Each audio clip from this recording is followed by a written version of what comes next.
Ces derniers jours, il est probable que vous soyez tombé sur cette vidéo.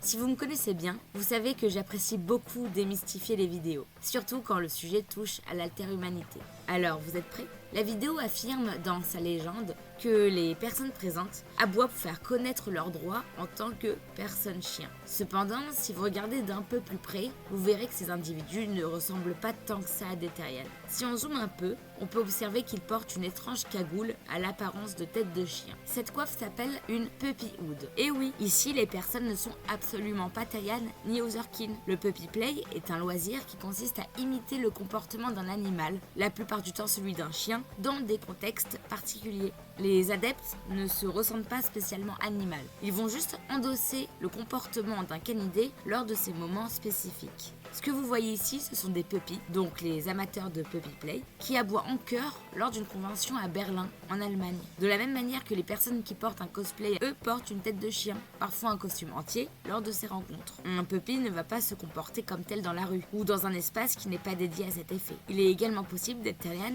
et puppy à la fois. Le puppy play a parfois des codes que l'on prête au BDSM, notamment entre la notion de maître, de chien soumis et de chien dominant. Le puppy play, pour certains, est une paraphilie. De mon côté, je suis absolument personne pour juger et je n'ai pas un avis sur tout. Je pense que si ces personnes s'amusent et qu'elles ne font de mal à personne, alors pourquoi pas. De votre côté, vous avez le droit de ne pas aimer le puppy play et grand bien vous fasse. Cependant, tomber dans la haine gratuite ou insulter les autres juste parce que vous appréciez pas quelque chose, c'est juste stupide et immature. Donc passez votre chemin. Pour revenir à la fameuse phrase en dessous de la vidéo qui indique que certains alterhumains revendiqueraient être littéralement des chiens, j'ai mon mot à dire à ce sujet. Aucun alterhumain souhaite être reconnu comme étant littéralement un animal dans la société. Aucun alterhumain souhaite afficher son identité aux yeux du monde. Aucun alterhumain veut vivre comme un animal dans un corps humain. Je ne veux pas que ma boulangère ou que mes collègues me considèrent comme n'étant pas humaine, car je suis humaine avant tout. Aucun terrien nécessite des droits spécifiques supplémentaires car nous vivons comme n'importe qui. Notre identité n'a aucun impact sur notre quotidien ou dans notre rôle dans la société. Notre animalité ne changera rien à la face du monde. Quelle que soit notre identité, notre existence est la même à tous. N'importe quel terrian se lève le matin pour prendre son petit déjeuner, se déplace en métro, râle car la ligne 14 est encore en panne, rédige des rapports sur son ordinateur, discute avec Stéphanie de la compta, puis va se coucher une fois la nuit tombée. Contrairement à nous, les personnes LGBT doivent se faire reconnaître car elles en ont besoin pour survivre en société. Une personne gay doit l'annoncer à sa famille lorsqu'elle rencontrera son petit ami. Une personne trans doit exprimer ses ressentis pour pouvoir exprimer son identité, changer son expression de genre, prendre des hormones ou faire des chirurgies. Nous, alterhumains, nous ne voulons pas subir des opérations de réassignation d'espèces. Aucun terrien